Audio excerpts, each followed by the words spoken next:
अस्सलामुअलैकुम। So hi guys, I am back with my new video. जो पिछली video थी वो मैंने 7 मंथ्स पहले अपलोड की थी। तो आई एम बैक। अगर आपने मेरी पिछली वीडियो नहीं देखी है तो आपको डिस्क्रिप्शन बॉक्स में लिंक मिल जाएगा, तो आप वहाँ से जाकर देख सकते हैं। तो गाइस, आज का जो हमारा टॉपिक है वो है रिएक्ट। आज से हम रिएक्ट की सीरीज स्टार्ट करने जा रहे हैं।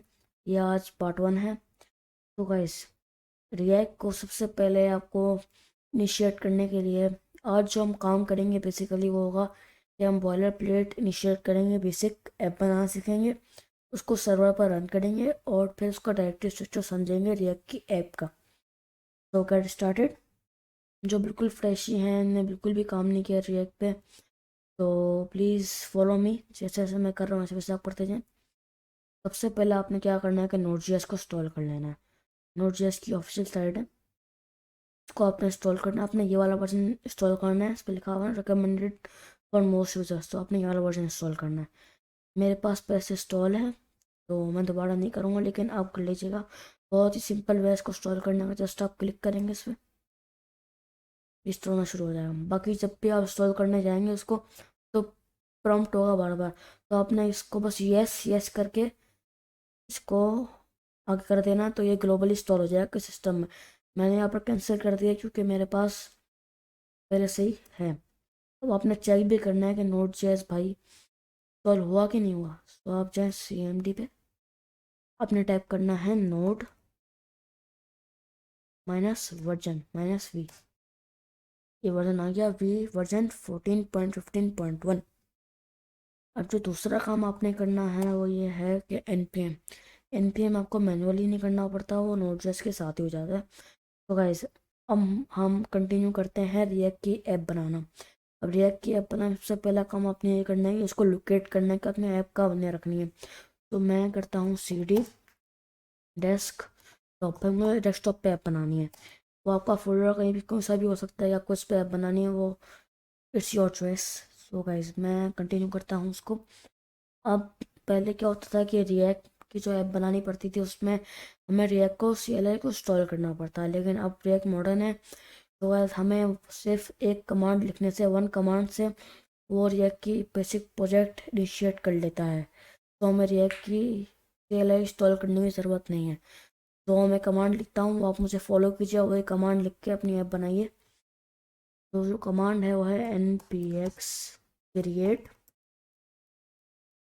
React app. उसमें नेमिंग कन्वेंशन जो होती है, अगर कैपिटल लेटर में कोई चीज़ नहीं चलेगी, आपको सब स्मॉल में लिखना पड़ेगा। तो मैं लिखता हूँ फर्स्ट ऐप।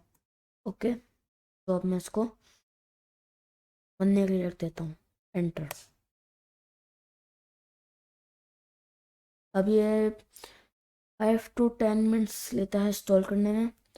बाकी आपके रैम की और सिस्टम की रिक्वायरमेंट ज़्यादा होंगी तो वो ज़्यादा तेज़ हो जाएगा। अगर आपका सिस्टम थोड़ा लो एंड होगा तो फिर थोड़ा टाइम लेगा। कम से कम 4 GB रैम आप में ज़रूरी है होना, और 4 GB की इंच होगी तो मेरे ख्याल में चल तो जाएगा, लेकिन आपको बहुत प्रॉब्लम आएगी, वो हैंग बहुत करेगा। तो 4 GB रैम इज़ इम्पोर्टेंट। तो गाइस, जब तक ये बन रही है मैं आपको रिएक्ट के बारे में थोड़ा गाइड कर देता हूँ। रिएक्ट है क्या? बेसिकली रिएक्ट है एक जावास्क्रिप्ट का फ्रेमवर्क है रिएक्ट, जिससे हम सिंगल पेज वेबसाइट क्रिएट करते हैं। अब जैसे कि आपने HTML CSS में वेबसाइट क्रिएट की होंगी, तो उसमें क्या होता था कि जब हम एंकर टैग से भी पेज को लिंक करते थे तो वो पेज रिफ्रेश हो रहा होता था, वो सिंगल पेज नहीं होता था। रिएक्ट का ये फ़ायदा है कि वो सिंगल पेज है।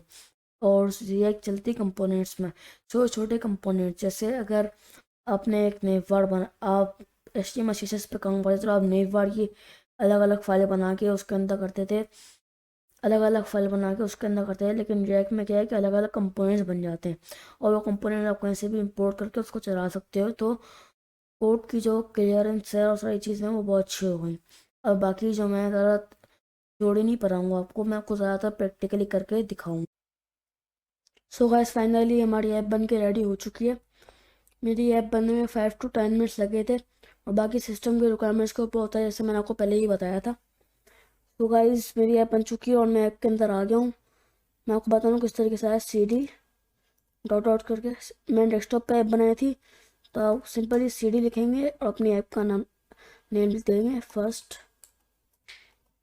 ऐप, और हम इसके अंदर आ गए। अब सबसे पहला काम हमने ये करना है कि डेवलपमेंट सर्वर को स्टार्ट करना है। आपने पहले भी HTML एंड CSS पे वेबसाइट क्रिएट की होंगी। उसके अंदर हम किस तरीके से करते थे कि इंडेक्स जो HTML की जो मेन फाइल होती है, इसमें हम CSS भी लिंक होती थी, उसमें हमारा कोड होता था, उसको हम पाथ कॉपी करके अपने ब्राउज़र पे, मैं क्रोम यूज़ करता हूँ, आप अपने ब्राउज़र पे कॉपी करके पेस्ट कर देते थे, कोई सा भी ब्राउज़र हो। सो वो रन हो जाती थी, वो ऐप हमें डिस्प्ले हो जाती थी। लेकिन अब रिएक्ट में ऐसा नहीं होता। रिएक्ट के अंदर ये होता है कि हम वन कमांड रन करते हैं npm स्टार्ट करके, तो वो डेवलपमेंट सर्वर को स्टार्ट कर लेते हैं। सो स्टार्ट कर लेते हैं डेवलपमेंट सर्वर को, npm स्टार्ट, हिट एंटर। अभी हमारा सर्वर स्टार्ट हो जाए।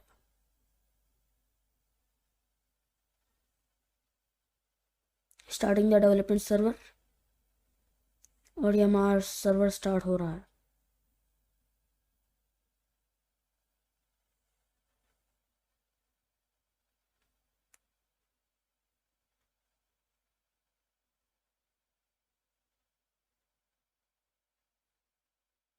यस गाइस, फाइनली हमारा सर्वर स्टार्ट हो चुका है और ये ब्यूटीफुल सी हमारी ऐप बनकर तैयार हो चुकी है। कॉन्ग्रेचुलेशंस। और दूसरा काम ये करना है कि आपको उसको कोड पे खोल देना है।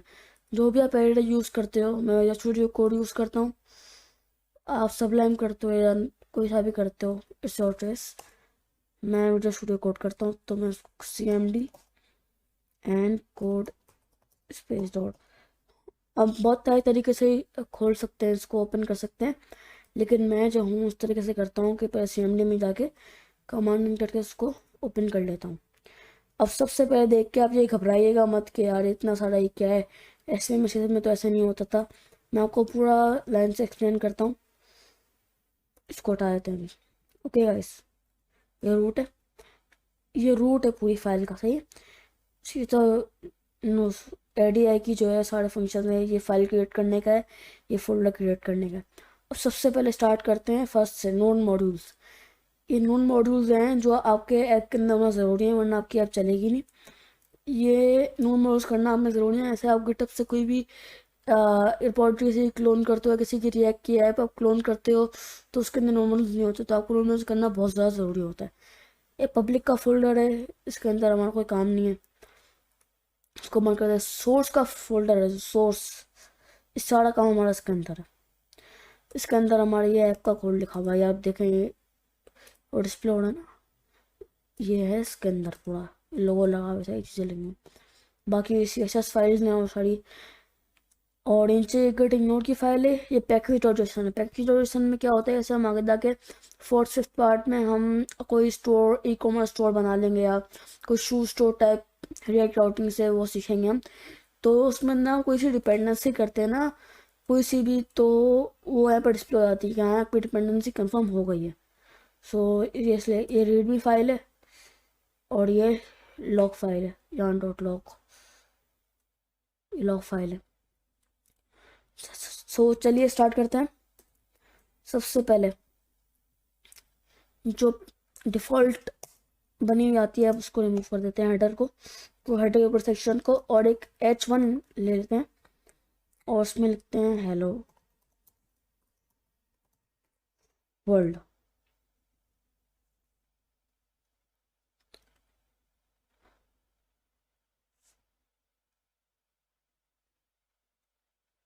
ये बूम, हेलो वर्ल्ड का हुआ गया।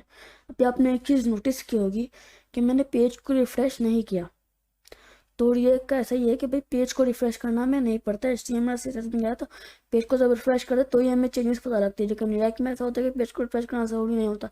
कभी कभार रिफ़्रेश करना पड़ जाता है, लेकिन ज़्यादातर नहीं करना पड़ता। सो ये हेलो वर्ल्ड हमारा लिखा आ गया। अब मेरे पास एक वार्निंग आ रही होगी, कंसोल देख लेते हैं। ये वार्निंग आ रही है, लोगो is defined but never used. अब रिएक्ट में क्या होता है कि जब कोई चीज़ इंपोर्ट करके ही इसको यूज़ करना पड़ता है, ऐसा कोई इमेज लगाना चाह रहे हो तो पहले उसको इंपोर्ट करोगे। अगर इमेज आप सिस्टम सोर्स के फोल्डर के अंदर इमेज अगर डालोगे तो आपको इंपोर्ट करना ज़रूरी है, वरना अगर आप डायरेक्ट इमेज के एड्रेस से लाओगे तो उसमें कुछ भी नहीं करना पड़ता। लेकिन अगर जब आप फोल्डर के अंदर से इसको करोगे तो आपको इंपोर्ट करना जरूरी है, और जिस नाम से आप इंपोर्ट करोगे उस नाम से आप लगाओगे, तो उस तरीके से होगा। अब वो एरर चले जाना चाहिए। चलो मैं रिफ्रेश कर लेता हूँ दोबारा से।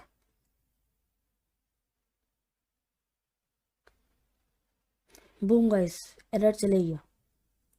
सो गाइस, अब ये आप देख रहे होंगे कि ये टेक्स्ट खुद ही खुद बीच में कैसे आ गया। हमने तो कोई अभी CSS लिखी नहीं। सो पहले से ही app.css इंपोर्ट थी, उससे ऐसे आ गया, उसको ही मिटा देते हैं अभी हम। दोबारा रिफ्रेश कर लेते हैं।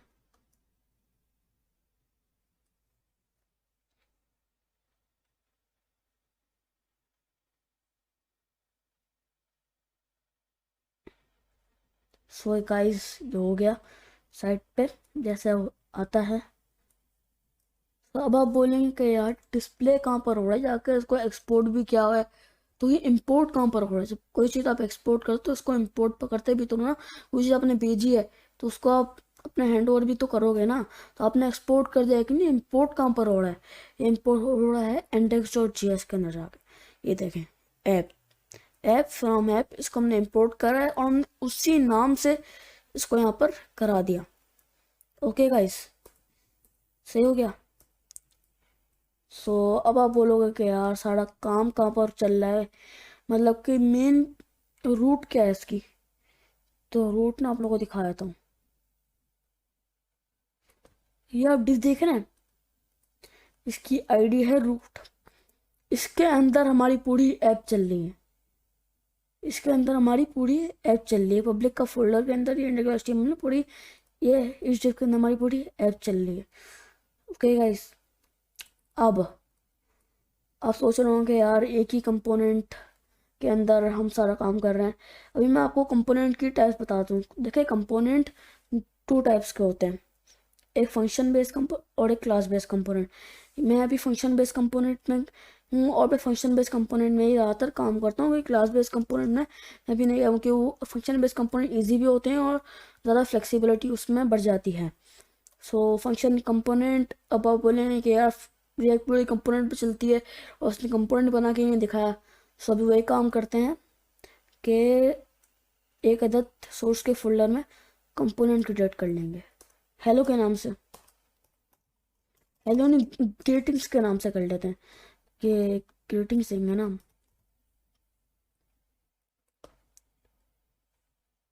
और नेम करते, नोटिफिकेशन आ गई थी मेरे पास, कोई प्रॉब्लम नहीं। greetings.js। ओके गाइस, अब एक कंपोनेंट क्रिएट करते हैं। मैं आपको एक बात बताऊं तो भूल ही गया कि पहले हम क्या करते थे कि रिएक्ट को जो है ना वो इंपोर्ट करते थे। अब वो इंपोर्ट कैसे करते थे, मैं आपको कभी यूज़ करना पड़ जाए आपको तो आपको बताया था कि इंपोर्ट ऐसे नॉर्मल फाइल्स को इंपोर्ट करते हैं, ऐसे रिएक्ट को भी इंपोर्ट करते हैं। इंपोर्ट रिएक्ट फ्रॉम रिएक्ट, ये हमने रिएक्ट को इंपोर्ट कर लिया। अभी हमें इंपोर्ट करने में बताया क्योंकि जैसे रिएक्ट 17 आई है, तो हमने इंपोर्ट का जो है मामला वो हटा दिया। सो आप बोलेंगे भाई कंपोनेंट बनाना सीखा, तो कंपोनेंट किस तरीके से बनता है। फंक्शन बेस्ड कंपोनेंट पे काम करने की शुरुआत में तो, और मैं फंक्शन बेस्ड कंपोनेंट पे ही काम करता हूँ। अगर आपको क्लास बेस्ड कंपोनेंट की कहीं ज़रूरत पड़ जाए तो आप ये कि ऑफिशियल डॉक्यूमेंटेशन की आपको लिंक नीचे मिल जाएगी, तो आप वहाँ जाके उसको सर्च करेंगे और वहाँ आके पढ़ सकते हैं और सीख सकते हैं क्लास बेस्ड कंपोनेंट कैसे बनते हैं। सो गाइस, कंपोनेंट बना के मैं आपको दिखाता हूँ। एक फंक्शन जैसे जावास्क्रिप्ट में आपने नॉर्मल फंक्शन बनाए होंगे, उस तरीके टाइप का कुछ है ये। हेलो के नाम से कर लेते हैं या ग्रेटेस्ट के नाम से ही कर लेते हैं। नेमिंग कन्वेंशन आपके ऊपर है, जो भी आप रखें, ग्रीटिंग्स, और बस ये बन गया हमारा कंपोनेंट। अब इसके अंदर हमें कुछ रिटर्न करवाना है, तो हम रिटर्न लिखेंगे एंड हिट एंटर। अब डिव लगाना ज़रूरी है, डिव लगा दें या तो आप फ्रेगमेंट लगा दें। फ्रेगमेंट कैसा लगता है, ये ये ये फ्रेगमेंट होगा, लेकिन मैं डिव यूज़ करूँगा। ओके गाइस, ये डिव हो गया। अब इसके अंदर हम लिखवाते हैं हाय।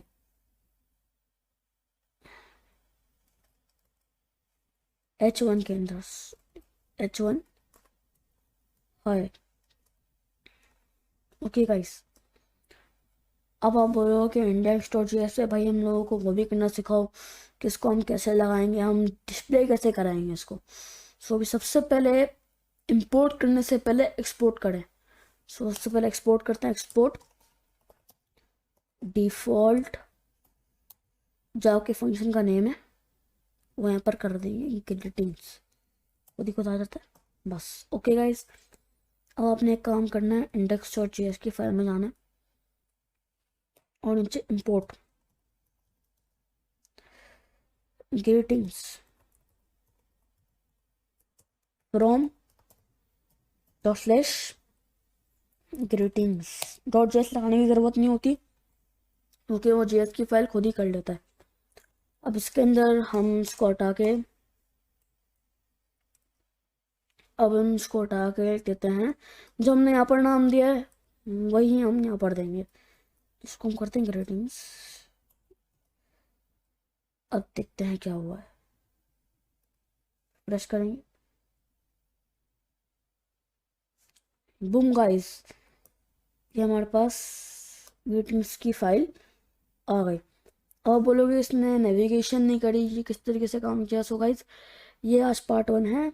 मैं सेकंड पार्ट में भी नहीं, थर्ड या फोर्थ पार्ट में आपको रिएक्ट राउटर सिखाऊंगा। सबसे पहले आपको रिएक्ट राउटर सीखेंगे तभी आप नेविगेशन कर सकेंगे। तो सबसे पहले आपको रिएक्ट राउटर सिखाऊंगा कि आप नेविगेशन बार्स अच्छे बना सकें और CSS तो आपको आती होगी, सो आप उसको स्टाइलिंग भी अच्छी तरह से दे सकें। अब कंसोल में एक वार्निंग आ रही है और ये वार्निंग ये है कि app is defined but never use. तो हमें कोई मसला ही नहीं, इस वार्निंग से हम इसको हटा देंगे। ओके, ऐप हमने डिफाइन तो कर ली लेकिन हमने इसको कॉल ही नहीं करवाया, तो वार्निंग दे रहा है कि भैया आपने इंपोर्ट क्यों किया अगर आपको इंचेस को इनिशिएट ही नहीं करना। तो अब कंसोल वॉज क्लियर्ड, कंसोल हमारा क्लियर हो गया, कोई ऐप में ना कोई एरर ना कोई चीज़ है। सो गाइस, आज की वीडियो होती है यहाँ पर ही ख़त्म। अगर कोई वीडियो में कोई मिस्टेक हुई हो मेरे से सो आप कमेंट सेक्शन में ज़रूर बताएगा और वीडियो के बारे में अपना ओपिनियन भी शेयर करिएगा कमेंट सेक्शन में। सो गाइस, मेरी वीडियो को लाइक कीजिएगा, चैनल को सब्सक्राइब कर दीजिएगा, ये मुझे और मोटिवेशन मिलती है। अगर आप चैनल को सब्सक्राइब करेंगे और वीडियो को लाइक करेंगे सो मैं डेली अपलोड कर सकूँगा। सो गाइस, आज की वीडियो में इतना ही, मैं मिलता हूँ आपसे नेक्स्ट पार्ट में, तब तक के लिए गुड बाय।